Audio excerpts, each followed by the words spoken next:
Important, White Lily self-rising flour, no other brand. Land O'Lakes sweet cream butter, that's all I use. And then buttermilk, I don't care so much about the brand, but I do care that it's whole buttermilk, no low fat. And you have to be really careful because sometimes you'll think it's whole buttermilk and you'll look real close and it'll say low fat or fat free, but just look for, you know, somewhere where you can see where it says whole, made with whole milk. Really important. All right, so start with 2 cups of the flour. Here's my flour. I'm using a 1/2 cup scoop, so I'm going to be doing 4 of these, and you want to kind of level it off so it's pretty close to what's in there. So half, it's 1, 2, 3, and 4 makes 2 cups. I'm going to set that aside. I'm not going to put it up yet because I'll use it to flour my surface when I roll out the dough. Alright, so now we got our flour. Real simple. The next thing we're going to add is our butter.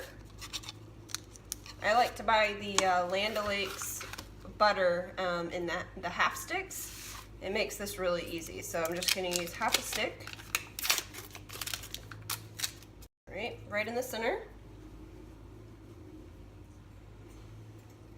I like to use a pastry cutter. You can get these at any really any kitchen supply store. You can also use 2 knives. And when I first started making biscuits, I used 2 knives.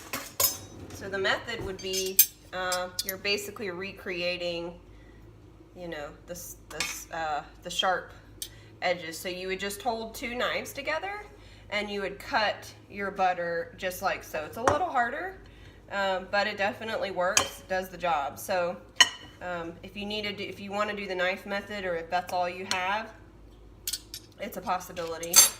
I'm going to switch over and use the pastry cutter. So all I'm going to do is cut in the butter until it's really small sized. So just, you know, little pea-sized pieces. So I'm just going to work the butter into the flour.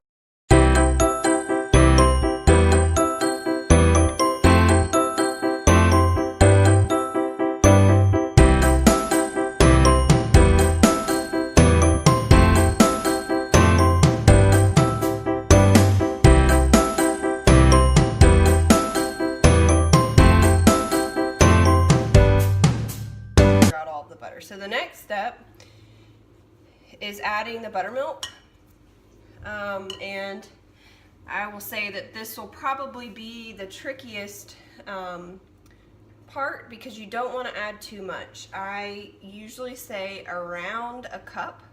I don't ever use a full cup. I have not measured the buttermilk in a long time. I just kind of know what it looks like now. So I'm going to try to do it with measuring, and I'll tell you about how much I use. Okay.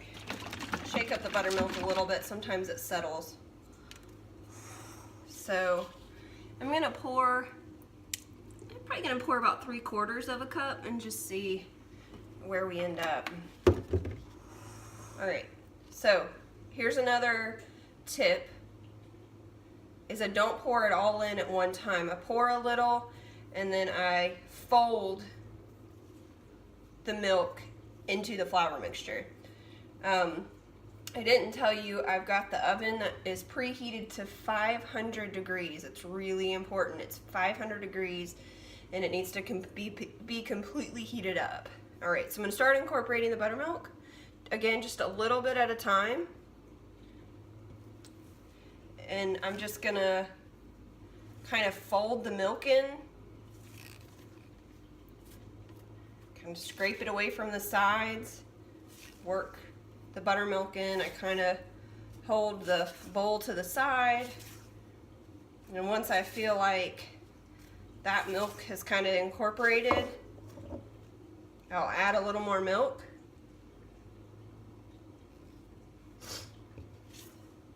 just keep doing the same process, working the milk into the flour.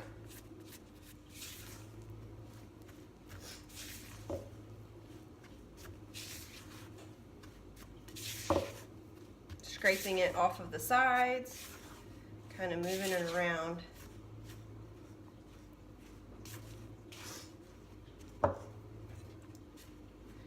And I kind of like to move the wet flour kind of to the side and then find whatever's really still dry and add the milk there. Kind of make sure that gets all nice and incorporated. We keep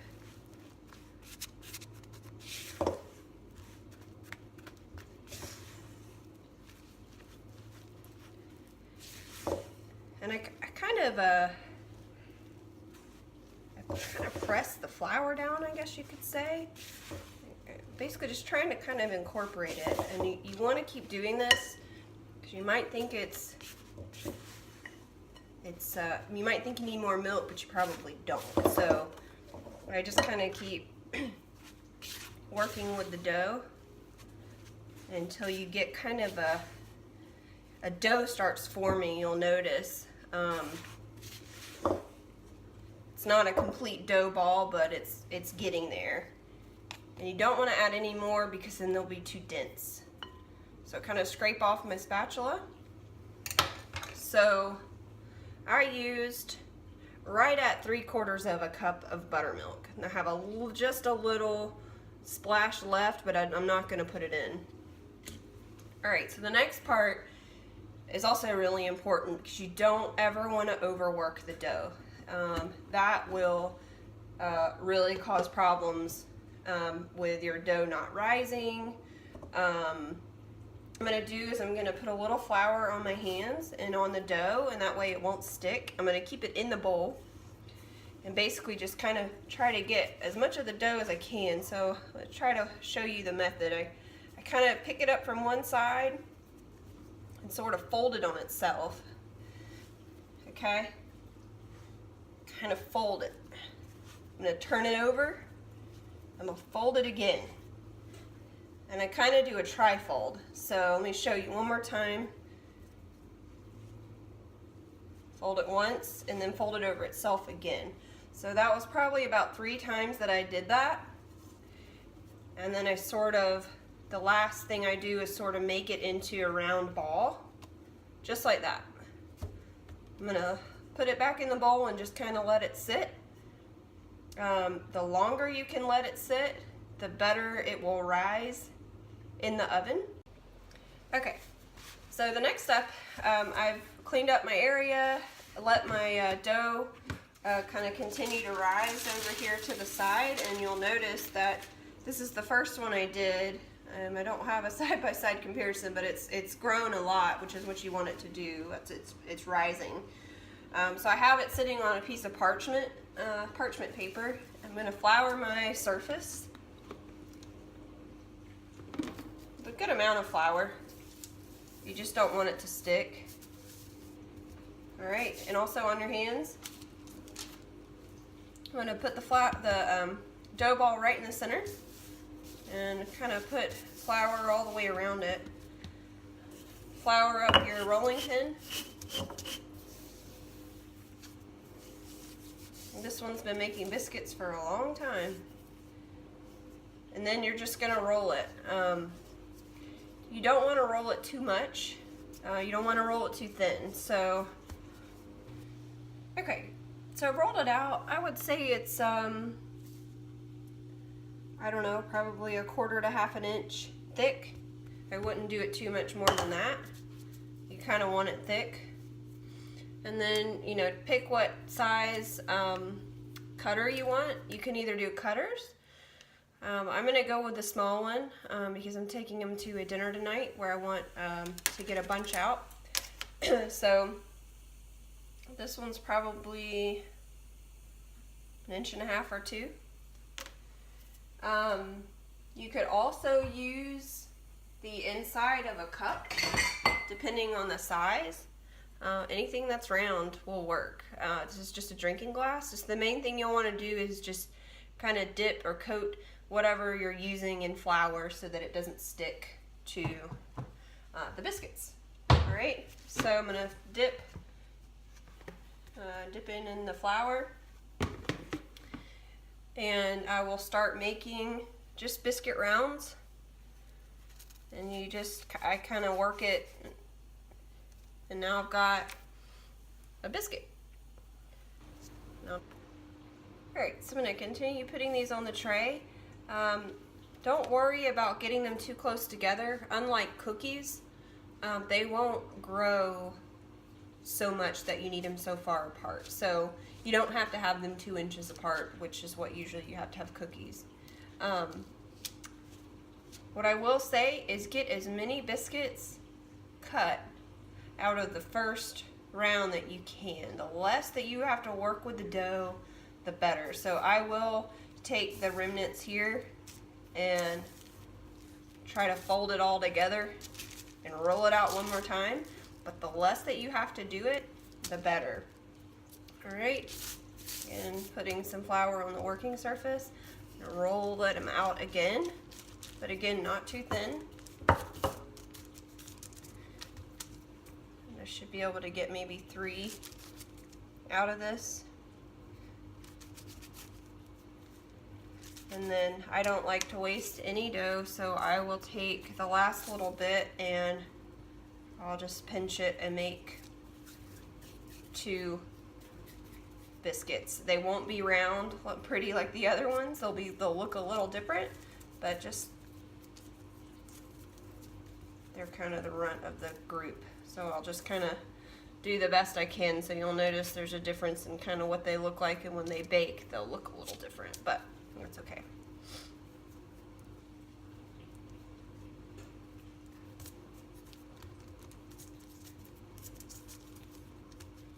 All right.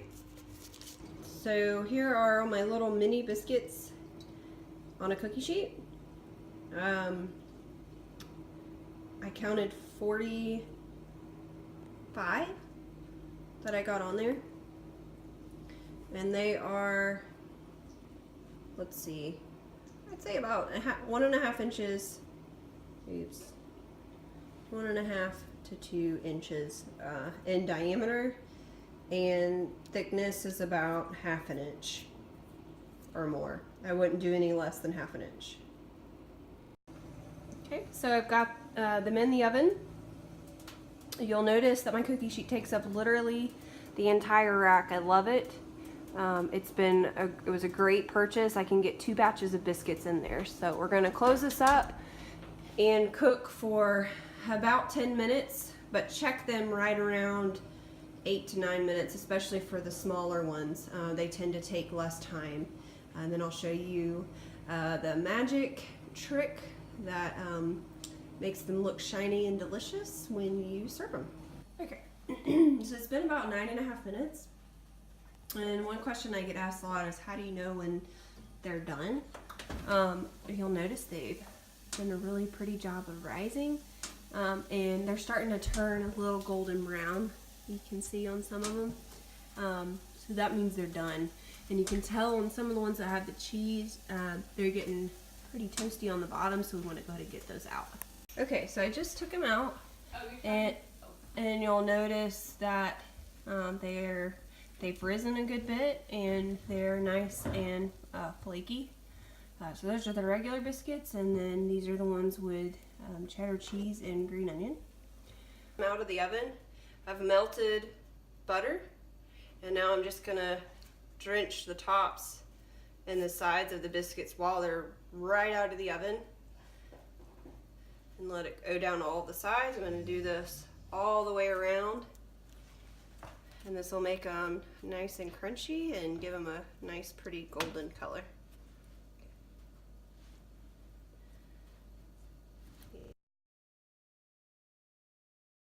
Okay, so now what I'm going to show you is how to make the savory biscuits with cheddar cheese and green onion. They're a little bit different, but just barely. So you same basic biscuit recipe. you just add the cheese and the green onion. So I've already put 2 cups of flour. I'm going to set that aside for just a minute. I've already washed my green onion. Get rid of the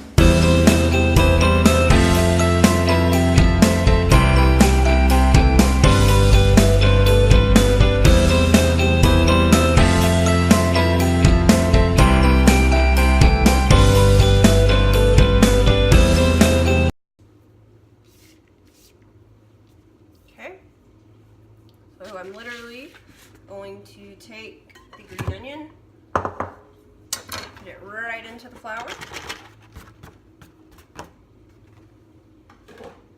Now I'm going to take a handful of cheese. Again, I don't really measure. A good handful, and the rest of the bag. It's probably, I don't know, a cup, maybe a cup and a half, just kind of gauge. Just gonna take my spatula and kind of stir it up.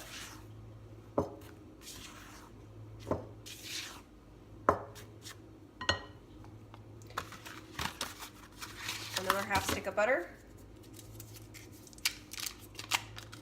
And I actually did this reverse. I should have cut the butter in to the flour first, so I don't cut all the cheese up, but it's okay, it'll still work. All right, I'm gonna take my cutter, again incorporate that butter.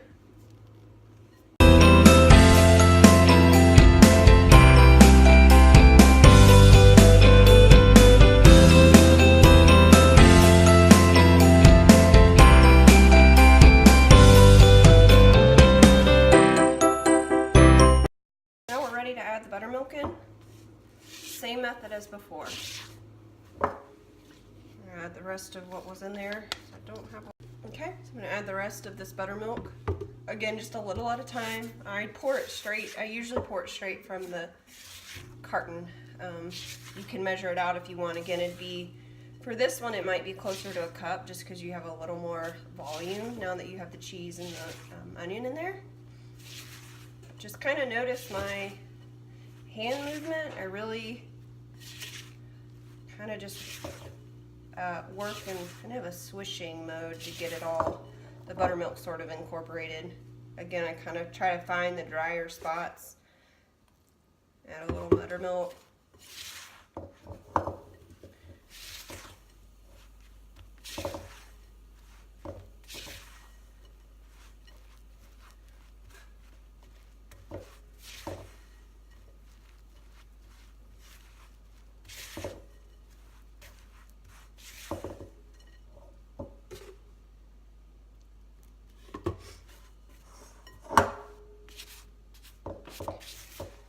Remember, a little at a time, and then that way you don't put too much buttermilk in there.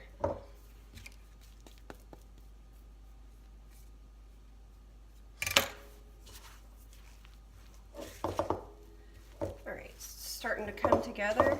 Yeah, that's good. Okay.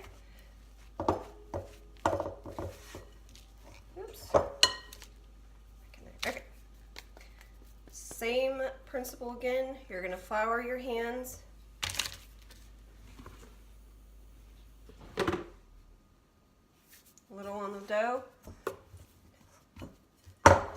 Alright, so that tri-fold method, I folded once and then I folded again. Just kind of pat it down. I kind of pick it up by the back, flip it over, and now in the opposite direction, fold it back over itself 3 times, pick it up, flip it, do that one more time, take the dough ball and form it into a ball, just like that. So I've let the other one rest while I was doing this, and you'll be able to tell a difference in the size in just a minute. And so we're going to do the exact same method, nothing different. Put some flour on the top and get it all rolled out.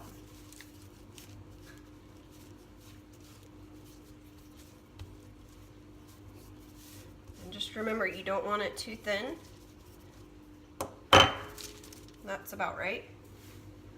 I'd say it's about 1/2 inch thick.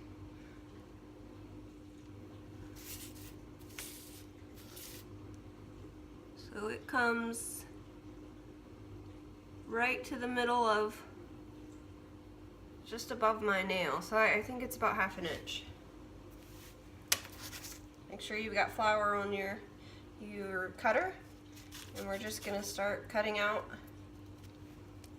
biscuit rounds, and I get right on the edge, as close to circles as you can.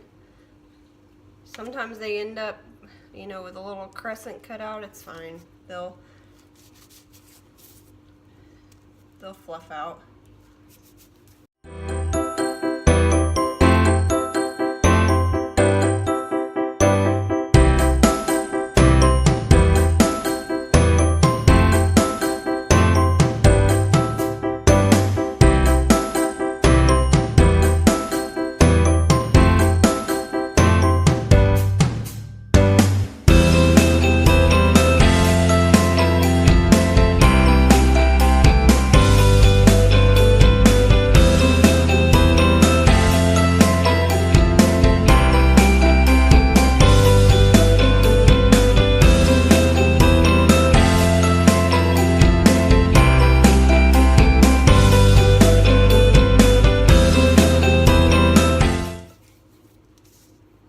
So the next step, I'll show you what they look like on the cookie sheet.